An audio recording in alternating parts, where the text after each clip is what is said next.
India today plans to be a Viksit Bharat by 2047. We have the largest, the most educated youth of the present time. But yet, we are standing at a paradoxical moment.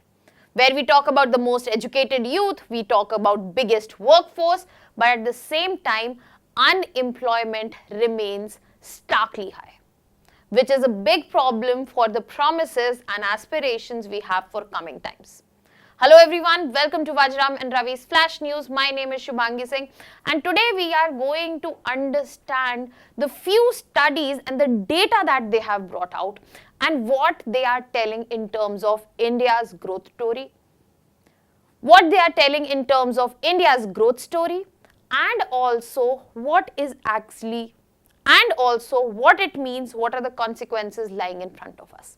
So we will be looking at today's session in form of data points, starting with understanding that why do we have educated youth but they are jobless. So we will be looking it from all the angles through data points. The first data point that I am going to talk to you about is the demographic advantage. We talk about that how India is in the time of demographic dividend. We have the biggest workforce, we have incoming bigger workforce and India can make most of it. But let us look at the numbers. The numbers say that we have 367 million youth present in the age of 15 to 29, but at the same time 263 million are not in education. India's median age as of now is 28 years. If we compare it to China, it is for 39 for them, Europe 43. So yes, we look like the youngest, but when we are talking about the demographic window, which is going to be peaking at 2030. Now, demographic window is going to peak. After that, we are going to see a downfall. Youth, 27% of total population and 33% of working age. But this is a very disturbing number in front of us. 263 million, they are not present in education system at all. So as of now, what we have in front of us is the largest youth cohort globally. We have the classic demographic potential. As a consequence, if we are going to absorb this peak, we are going to see high growth.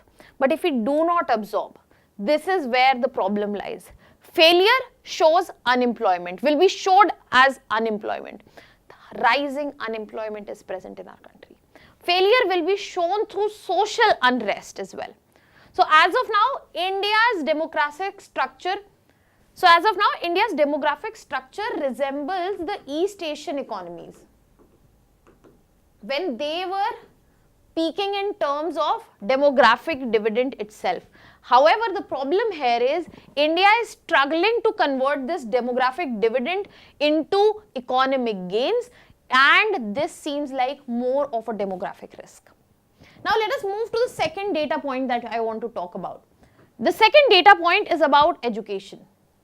Now this is where we get to see a picture about quality versus quantity. If we talk about numbers, colleges have increased from 1600 to 70,000 today. Universities from 20 to 1100 plus today. So if we are looking at broad numbers, yes, the quantity is increasing. But let us look at the quality. Whatever numbers I am talking about the present time, 80% are managed privately.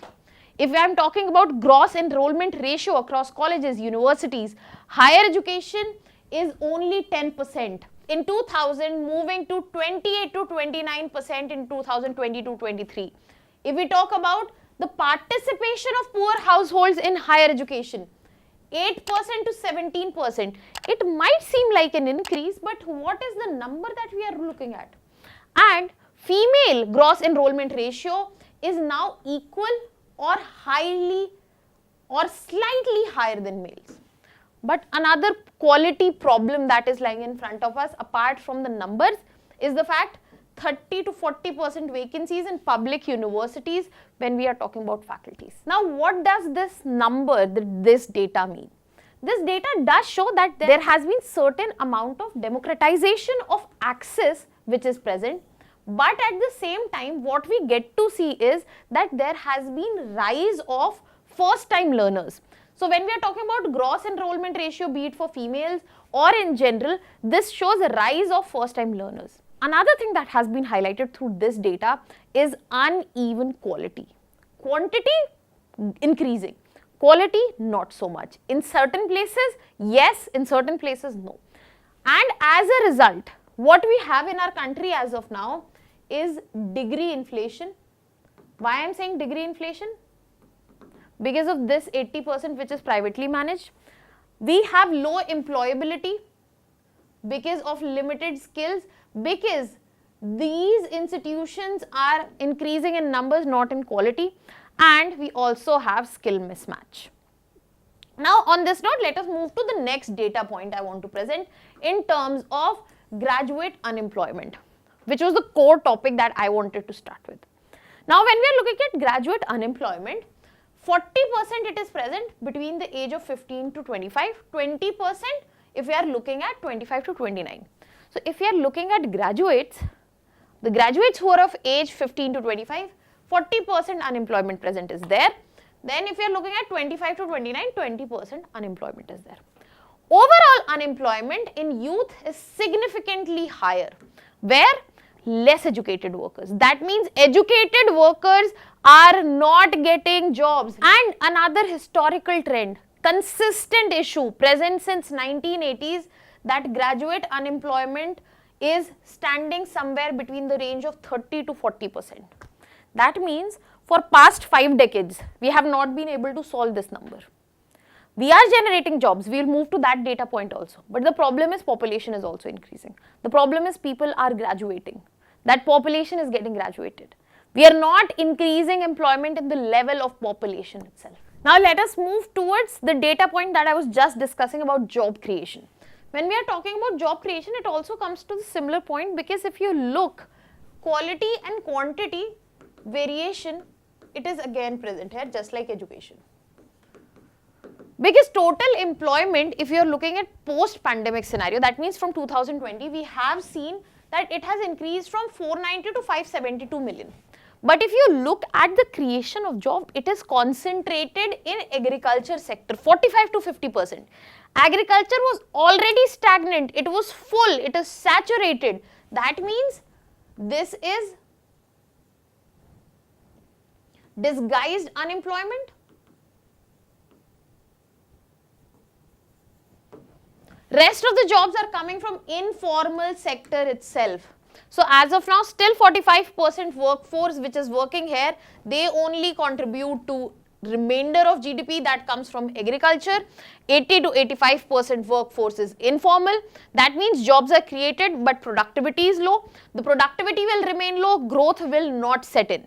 And what we get to see is rise in disguised unemployment.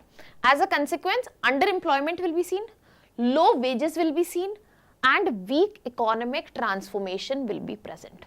So it seems like that India is creating work but not quality jobs. And when we see agriculture absorbing the labor, it is not sign of progress, it is not sign of structural change, it is a sign of distress. On this note, let us move to the next data point when we are talking about structural problems, data point about structural problems.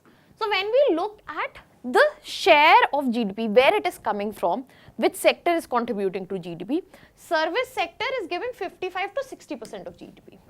Manufacturing share has been 15 to 17%, and the problem here is that it has been stagnant.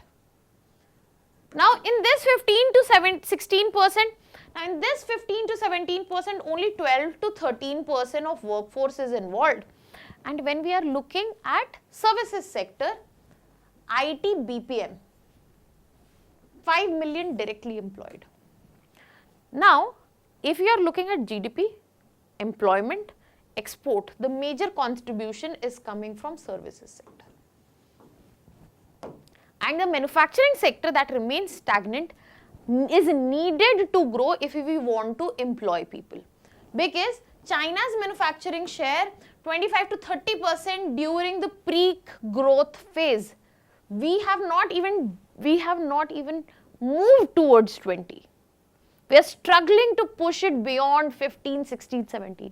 So what we see as a structural problem that this growth is service-led growth. That means here skill-intensive growth is present.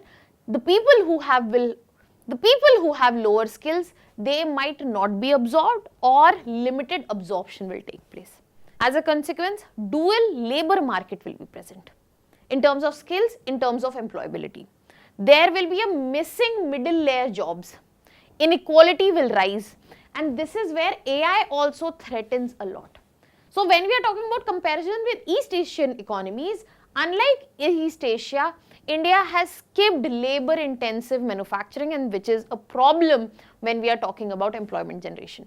We have to concentrate towards manufacturing if we want to solve the problem of unemployment. Now another data point that I want to present in terms of employment itself is related to women employment. How does the picture look there? So when we are talking about female labor force participation rate, it has recently increased as per last periodic labor force survey reports. But the problem here is, even though the number is 37 to 40%, majority of this comes from self-employment or unpaid family work. The women who are salaried, regular salaried, they are limited to 20 to 25% of this 37 to 40%. Rural women are getting to work more, but they have low productivity work. Educated women present in urban areas, they are increasing their entry again towards service growth, and till date we talk about gender gap, gender wage gap. There is average difference of 20 to 30% in terms of salaries. So yes, here what do we get to see? Rising participation, yes, but majority in low productivity work, self-employment. That means this is distress-driven employment, and also that there is limited formal job access for women. As a consequence, there will be hidden unemployment, there will be gender inequality persistence, and also low productivity contribution. Now let us move to the last data point that I want to discuss, because that was the starting theme, because we are educated but we are not getting work. Why? Because the education to work transmission is difficult. There is failure present there, there is lag present there. How? Because when we are talking about graduates, they remain unemployment 6 to 24 months because they are looking for better jobs. They feel they can do better, but later they have to take up a average job. I'll tell you how. If you look at the workability, learning the skill during graduation, you can understand it through apprenticeship and its penetration. So when we are talking about India, 0.5%, less than that workforce is part of any sort of apprenticeship. But at the same time, when we are looking at developed countries, 3 to 4% of workforce are part of this ecosystem. That is why government is trying to push this ecosystem to take away this transition lag, make them ready through vocational training, so that the placement rates, which are around 30 to 40% in many institutes, that improves. And many surveys still show the skill mismatch which is present, that is 40 to 50% graduates, even though they have completed the graduation, they are educated, they are literate, but at the same time they do not have the skill. If we talk about campus placement, unfortunately in our country it is concentrated only in top tier institutions, and rest are left on the side.